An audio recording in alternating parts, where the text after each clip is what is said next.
Saudaraku, kasus pembunuhan sadis yang terjadi pada Senin 16 Juni lalu di Uning Sigurgur, Kecamatan Baburama, Aceh Tenggara akhirnya menemui titik terang.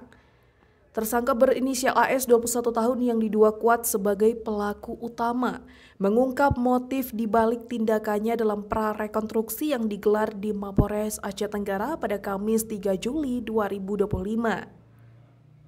Korban dalam tragedi ini sebanyak 5 orang tewas mengenaskan akibat tebasan parang, yakni pamannya sendiri Nayan Basri serta 4 sepupunya Elviana, Laura, Hidayat, dan Fajri yang masih berusia 3 tahun. Satu korban selamat Matia sempat menjalani perawatan di RSUD Sahudin Kutacani dan kini telah pulih serta kembali ke rumah.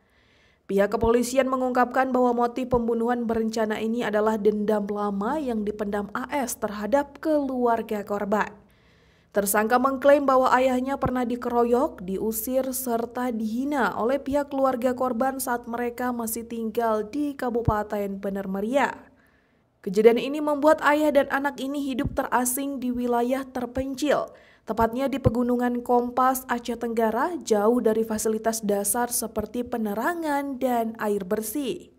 Menurut Kapolres, pembunuhan ini menjadi tragedi keluarga yang memilukan, terlebih karena semua korban adalah kerabat dekat pelaku sendiri. Atas perbuatannya, AS dijerat dengan pasal 340 KUHP tentang pembunuhan berencana dan pasal 80 ayat 3 Undang-Undang Nomor 35 Tahun 2014 tentang perlindungan anak. Ancaman hukuman bagi pelaku adalah hukuman mati, penjara seumur hidup atau penjara paling lama 20 tahun dan paling singkat 15 tahun.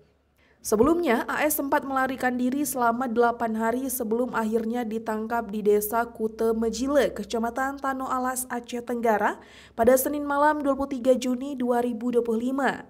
Penangkapan tersebut turut disertai penyitaan sejumlah barang bukti yang digunakan pelaku selama pelarian di hutan, seperti parang, pisau, ketapel kayu, serta berbagai perlengkapan bertahan hidup, seperti botol berisi air, lampu minyak hingga sajadah dan tas ransel buatan.